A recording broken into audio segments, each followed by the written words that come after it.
A violência doméstica é caracterizada pelo fato de o agressor e a vítima terem algum grau de parentesco. Apesar de existirem casos emblemáticos sobre o tema, esse tipo de violência continua sendo um crime recorrente. Acompanhe na reportagem de Maria Helena Bandeira e André Cruz. Tem ladrão no prédio, jogaram uma criança de lá de cima, pelo amor de Deus. Os crimes familiares são aqueles em que o agressor e a vítima possuem algum tipo de parentesco.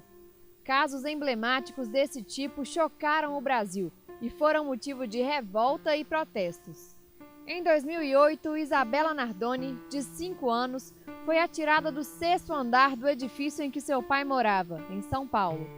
O pai e a madrasta foram condenados por homicídio doloso qualificado. Em abril do ano passado, outro caso grave de agressão familiar no Rio Grande do Sul. Bernardo Boldrini, de 11 anos, foi ameaçado, dopado e morto. Os principais suspeitos também são o pai e a madrasta. Esse mês, em Uberaba, uma mulher e os filhos gêmeos de apenas 40 dias foram assassinados. O mandante era o próprio pai das crianças, que não queria reconhecer a paternidade dos bebês concebidos em uma relação extraconjugal. E na última semana, por muito pouco, a cidade de Santa Luzia também seria palco de mais uma tragédia familiar. A polícia resgatou uma mulher e o filho, que foram mantidos em cárcere privado por 20 dias pelo ex-marido da mulher e pai da criança. Foi nessa região que a jovem de 22 anos e o seu filho de apenas 1 foram resgatados. A polícia só conseguiu chegar até aqui porque a jovem conseguiu despistar o agressor e enviar mensagens para o celular da mãe. Após confirmarmos a realidade dos fatos, o segundo passo era descobrir o local onde a vítima se encontrava. Por meio de investigação, conseguimos chegar a esse local. Aí foi a parte operacional, de se estruturar uma operação para resgatar a vítima com segurança. Durante os 20 dias, a mulher sofreu agressões físicas e psicológicas. Foi muito agredida por diversas vezes. Teve um princípio de hemorragia interna no sábado anterior à nossa ação. Foi levada ao PA central, mas não pôde ser atendida porque o marido ficou com medo dela informar a situação dela e evadiu da vítima, juntamente com a vítima do local. Nessa casa tinha aproximadamente uns 18 indivíduos, diversos indivíduos com passagem pela polícia à casa de um traficante local. E esse traficante, ele tem amizade com o marido da vítima. O marido da vítima estava usando a casa dele para mantê-la como refém.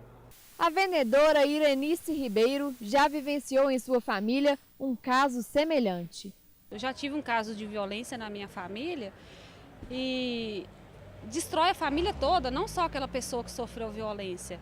A família fica toda envolvida, fica toda ameaçada. Depois que a pessoa sai da violência, ela fica com trauma, a família fica com trauma. E é aterrorizante. Os casos mais comuns de agressão são os casos de agressões familiares, no seio doméstico, no núcleo familiar. Tanto de violência física, como principalmente psicológica, ameaças, é constante no caso de violência doméstica. O aquecimento para as Olimpíadas do ano que vem no Brasil já começou em Belo Horizonte. A equipe britânica de canoagem esteve na capital mineira para o reconhecimento de campo na sede de treinamento dos ingleses para os Jogos Olímpicos.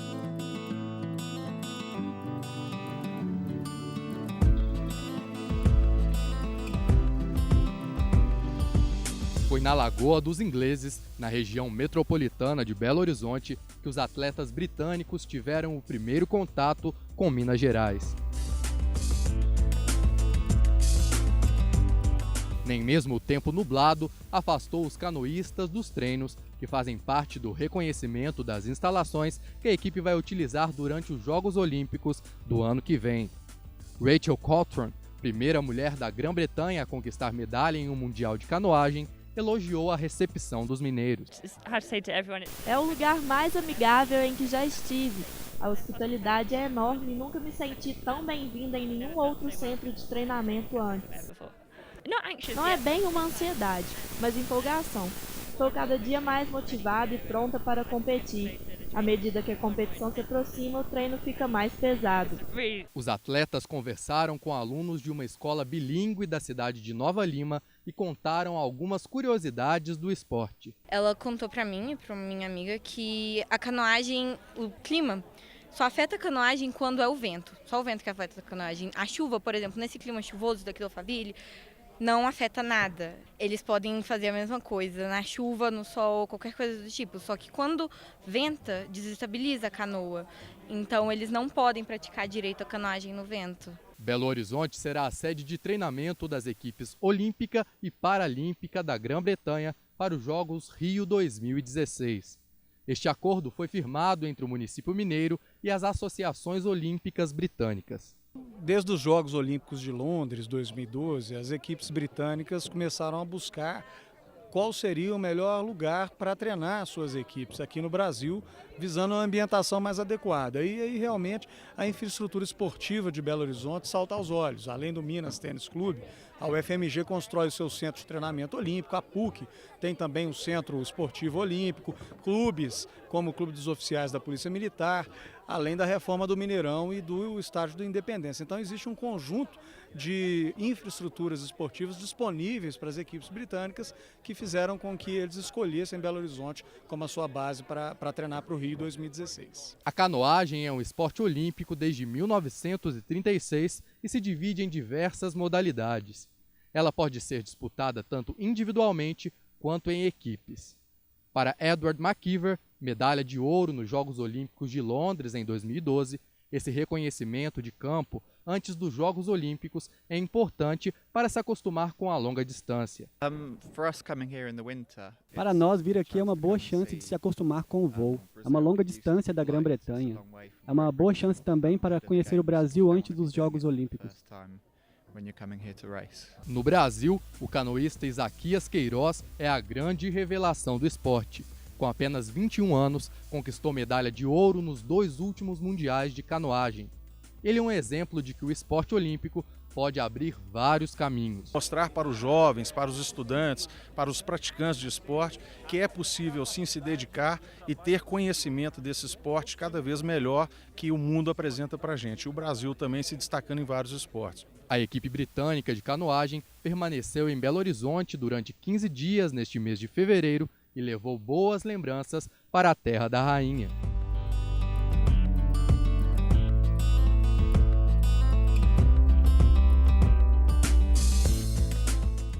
Você sabe como customizar camisetas com estampas e ter novas combinações sem gastar muito? Confira o passo a passo no tutorial desta semana.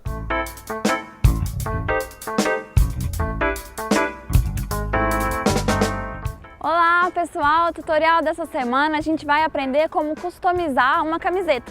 Se você tiver em casa uma camiseta velha, esse é o tutorial para você. Vamos ver o que a gente vai precisar?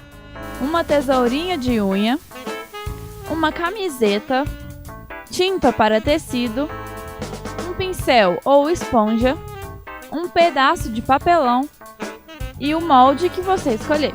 Bom, o primeiro passo é você vai procurar na internet alguma coisa que você queira colocar na camiseta e vai imprimir. Eu imprimi esse aqui, que é o nome de uma banda que eu gosto, que chama Alt J. Então a gente vai ter que cortar esse molde. Eu vou cortar essa parte preta. Ou seja, uma dica boa é o que você quer que fique na camiseta é a parte que você vai cortar na folha. Para cortar, como eu vou ter que começar a cortar aqui dentro e não por fora, eu vou pegar aquelas tesourinhas, aquela tesourinha de unha, que ela tem uma ponta mais fininha e vai ficar mais fácil para cortar.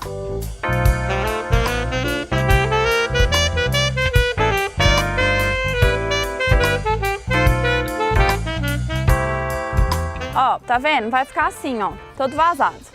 Agora, o nosso próximo passo vai ser colocar a nossa superfície dentro da camiseta, que isso vai impedir que a tinta saia do outro lado da camiseta. A gente só quer que fique de um lado, né, do lado da frente. Ou do lado que você quiser, na verdade. Vou deixar assim, bem em cima de onde eu vou fazer. Agora, eu vou colar o nosso papel na camiseta.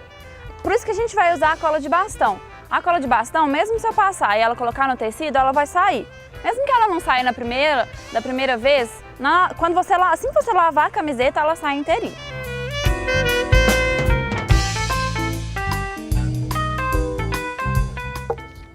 Prontinho. Agora eu vou colar isso na camiseta. Bem aonde que eu quero que a tinta fique, né?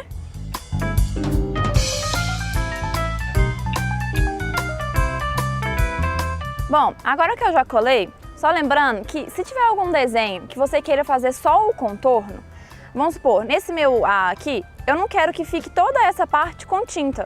Eu quero que fique só o contorno dele. Então eu peguei esse triângulozinho menor e vou colar aqui no meio, evitando que a tinta pegue nessa parte daqui. Ou seja, a tinta só vai pegar nessa parte que a camiseta estiver exposta. Agora a gente vai para a parte de pintar. Eu dou uma dica, que quando a gente for pegar a tinta, ao invés de colocar o pincel lá dentro e ele ficar muito molhado, a gente dá uma balançada na tinta e abre ela e pega só o que está na tampa, que aí não fica muita tinta.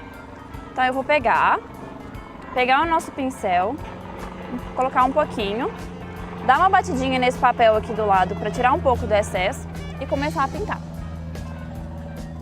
Eu vou dando essas batidinhas, ao invés do movimento vai e vem, para evitar que o papel se solte. Desse jeito fica mais fácil.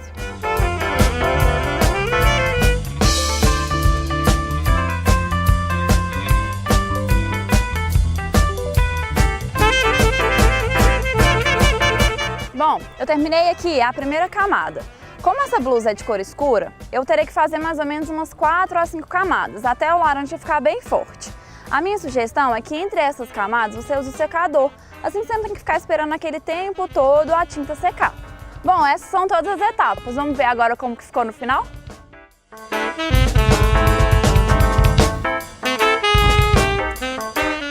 E prontinho! Sua camiseta tá pronta. Bom lembrar que a gente tem que esperar por volta mais ou menos 3 dias para poder lavar, para a tinta não sair.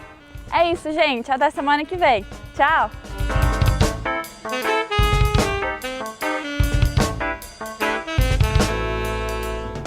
O programa de hoje fica por aqui, mas a gente conta com a sua participação. Não deixe de conferir e interagir nas redes sociais. No Facebook, Twitter ou Instagram, é só procurar pelo endereço PUC TV Minas.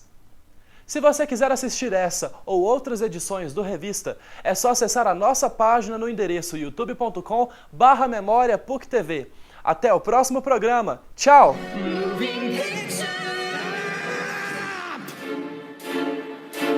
This is what you sound like.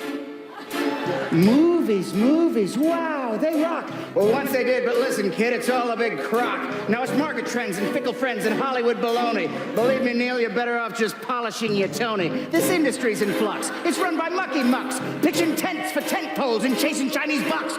Opening with lots of zeros, all we get are superheroes, Superman, Spider-Man, Batman, Jedi Man, sequel man, prequel man, formulaic script.